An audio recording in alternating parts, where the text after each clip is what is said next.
So you'd really like one of these, but you haven't got over £300 to spend on a blender. So you look on Amazon to have a look around and see what you can get for a reasonable price. Well, I did exactly that. I bought this, the Berg Power Blender B9000. I paid £85 from Amazon from this very vendor, and it was shipped to me within 3 days via DPD. So this is a little unboxing video, quick demonstration, and my early views and thoughts on whether this is worth a quarter of the price of the Vitamix. So inside the box we've got another box, and here we are, the Berg Power Blender B9000, BPA free for you guys and girls that are interested in that. Made from non-toxic plastic, which is all good.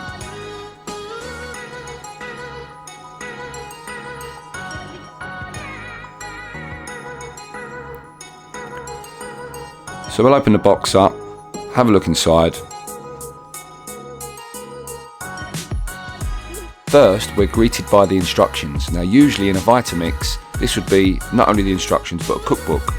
But obviously this being quarter the price, don't expect too much, and any recipes and menus you want to get, you can usually find on YouTube anyway.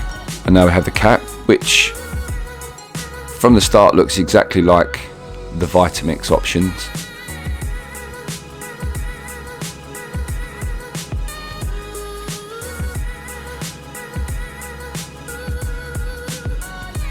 It seems to be made of that hard, durable plastic.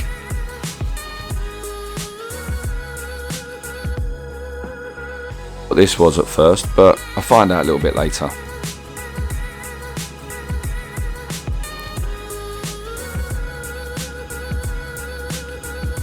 So now we're into the box. I'll start with unwrapping the tamper, although this does give me a bit of resistance, which makes me a little frustrated.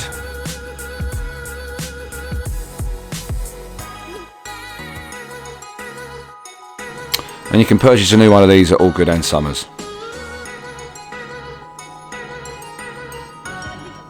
Now the jug. First impressions, very well made. Looked very durable. Bottom base, which is good for durability. All the more expensive blenders I've come across have metal bases, so it fits in with those.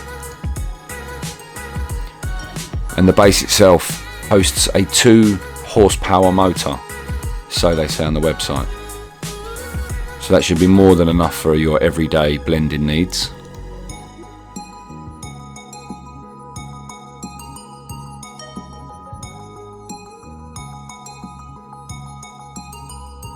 So here we have the dials. You've got start, stop, smooth, mix, vegetable, nuts. Pretty straightforward. Ah, that's what that was for. It's a replacement housing for the gear. So we'll quickly give it a wash as it's been in packaging. Again, the good thing about these blenders is they pretty much clean themselves. And it also gives us an opportunity to listen to how noisy it is.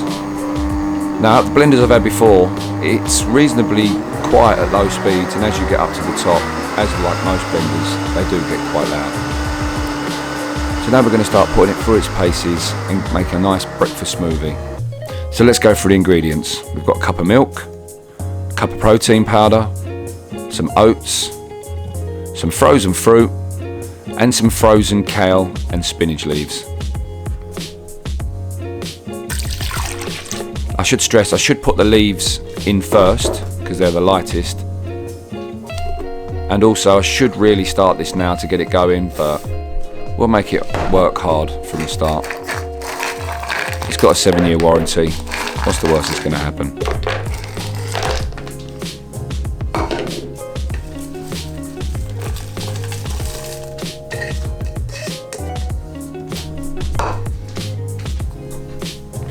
As you can see, the top just plugs in, very similar to a Vitamix. In fact, I'd say they're pretty much exactly the same. You can see that this model is based on the Vitamix.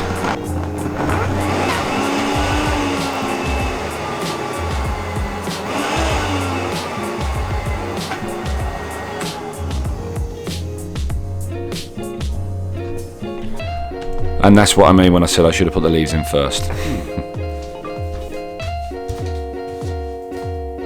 Gives us a good opportunity to have a go with the tamper.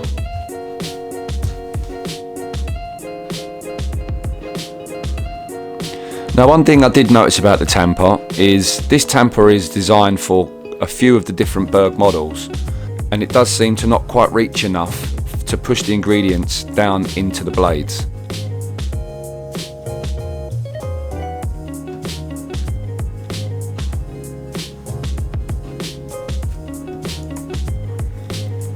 Also, one thing, if you're trying to move heavy ingredients in the blender, you need to hold on to it. When you turn it up a notch, the base does like to move. The feet are not as grabby as you'd like. As it was trying to get away from me there again. So here we have it, end result, a nice thick smoothie. I didn't find any big lumps in there, considering that I had a lot of frozen fruit, which was really good, and the overall taste was exactly how I'd like it. Cheers to you. Quick wash.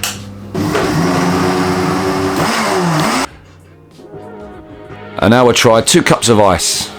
Now the website said that this should blitz ice, no problem. At first it got a bit stuck. But a quick pulse seemed to get things going, but then it just kind of struggled after that. I tried again with the tamper.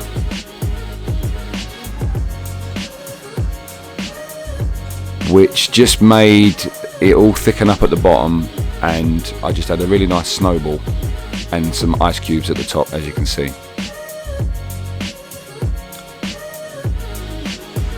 So now what this thing will get used for the most, fruit smoothie. So we've got some frozen strawberries, some frozen blueberries.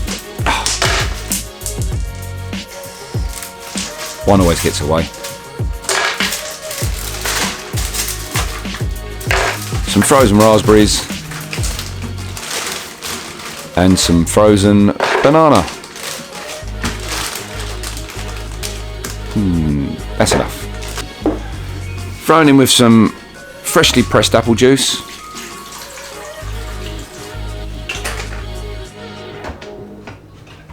And away we go. Get stuck again, quick blitz. Lovely.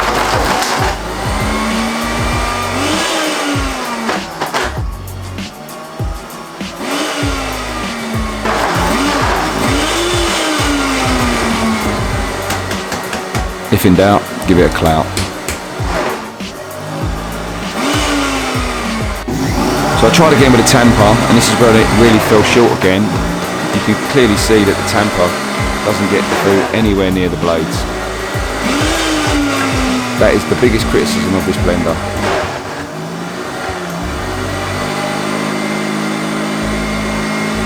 But for a quarter of the price of the Vitamix, you can live with it.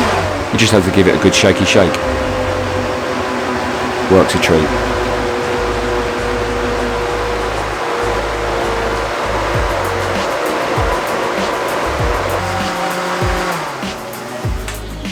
So, the end result. Well, I'm very happy to say it made a very good job of the fruit smoothie. Thick, creamy, no big lumps. It was perfect, in fact. Great smoothies for a summer's day, or if you're into making cocktails, no problem. Quick wash, quick taste, thumbs up from me. Also off camera, I made some homemade mayonnaise, very easy to do because the RPM goes low enough. Also some chunky guacamole, again, really easy to make. Overall, I'm very happy with this product. It does pretty much everything the Vitamix does apart from the tamper, but for a quarter of the price you can't really go wrong. As for reliability, well, we'll have to wait and see. It has a 7-year warranty, so it should be all good. Thanks for watching.